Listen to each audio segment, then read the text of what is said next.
He obviously has to train today to show how he's going, but how's Patrick feeling after the weekend in that car? Yeah, I think he actually, I'm told, elaborated a fair bit with Jared Waitley on SEN. So I'd probably point people to that if they want a really detailed explanation from the horse's mouth. But from our conversations, it's all looking really positive in terms of him playing. As he said, and as you said, he's got to train today, which is the normal process, but it was a really conservative call to take him out last week.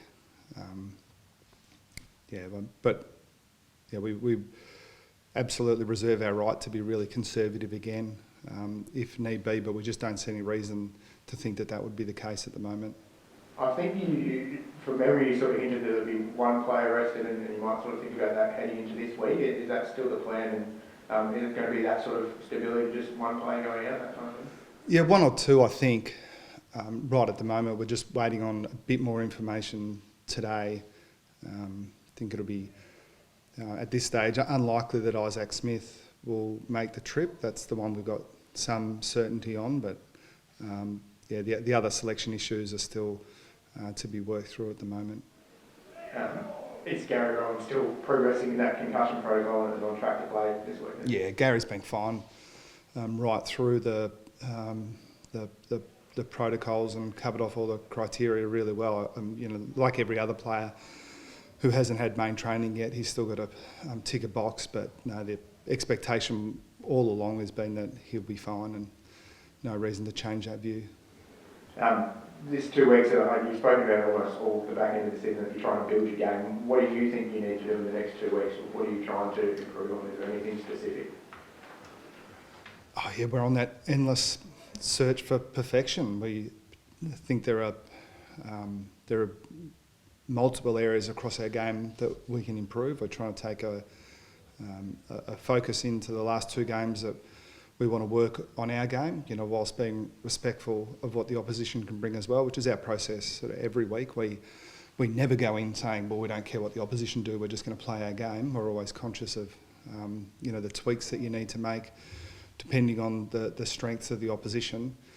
But I think even more than the collective, like at this stage of the year, it can be true, I think, that it becomes a bit more of an individual focus. How can those individuals sort of get their game in really good shape? We're looking forward to that chance to really hone our game collectively and individually over the last 2 rounds. So Selwood, Blitzards, Rowan, potentially Dangerfield. Isaac Smith won't play. There's going to be 3 guys that getting a tap on the shoulder that might be a little bit stiff. Yeah, well, that is one way to look at it, but I'll just repeat what I've said pretty consistently throughout the year. I think that you shouldn't look at our ins and outs any week and glean too much into what that means for what our preferred 22 is. We have a policy which is, I accept it's different to a lot of teams in that we don't roll out what we think is our absolute best 22 every week. We've got a broad squad and different priorities, and there will come a time where we've got to make some decisions, but generally those spots are sort of horses for courses selections. It's not a matter of saying, look, we think this guy's in our 22 and this guy isn't. It depends on a whole range of factors that, again, shouldn't be put together to mean that, this running back is more important to our team than this inside mid. It's something that we'll consider down the track. But yeah, I think all those guys you mentioned are likely to play, so some need to go out. But again, it's not. No one should read too much into it. Does the Eagles game then become your referendum on your best 22, or is it then the quality of the qualifying final? No, I don't. But the final wouldn't either necessarily. It's what I'm probably doing a clumsy job of trying to explain. But one week we might need a taller player, for example, that trumps the smaller, running player, and then the week after it might be reversed. So. We've obviously got a pretty good idea of what it looks like, but it doesn't mean it's going to be easy. But I think if we focus too much on, we've got such a good team that, it's hard to get into, we're losing sight of what's really important. We need to improve, and we if this matters at all, we don't think we're the best team in the comp. We think we need to improve a lot and really nail our game to beat the teams that we're going to come up against in September. So, yeah, if we start thinking that we're so good that selection's our biggest issue, we're in big trouble. Footy throws up so many variables. Unfortunately, John Segler goes back and plays VFL and finds himself concussed. Is that throwing out your planning and what you were hoping to do with him and Reece going into the final couple of weeks? Yeah, it has. Yeah, but that happens, in my experience, every week.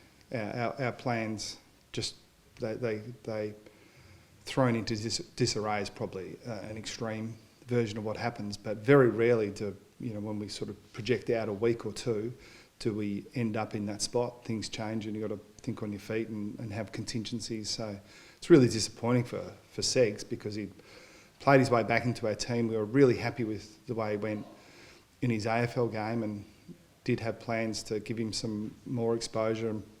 But I guess the upside is, all the indications are that it'll just be a week that he misses. So it's annoying, but hopefully that's all it is. Are you expecting him to come back in against West Coast or play some time in the AFL level against West Coast? Is he still in those plans? Yeah, that's one of the things that we're considering. It's on the table, but again, I could give you my absolute best guess now, and you could back in with 99% probability that that will not be right because it'll change. He's a resilient kind of guy, but how is he feeling after taking so long to get back to playing and then this head knock takes him out in the first quarter of a VFL match? It must be tough for the guy who was just about ready to make an impact for you. Yeah, I can't put myself in his head necessarily. Obviously talk to him, but the impression I get is that so we can make the assumption that it's really frustrating for him, but he's not showing that outwardly. His intention all the way along coming back from injury was to give us an option, and these are his words, give us an option and make it really difficult at selection, which he's done. So this is a bit of a short-term blip, and he's still got a lot to look forward to over the next couple of months. Chris, the VFL point of play finals, it's a contingency that starts sort of, I suppose, organising match practice against another AFL club who maybe the VFL doesn't play finals, but their AFL is starting to get a mould and being organised, so you've got guys that are getting that match touch through September.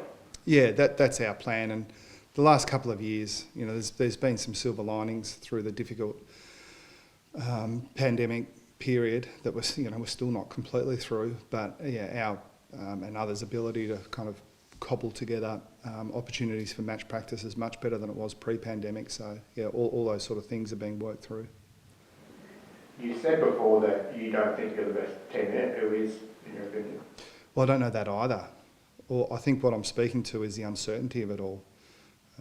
But I'm pretty confident that if you think you're certain of something, you're likely to get overconfident.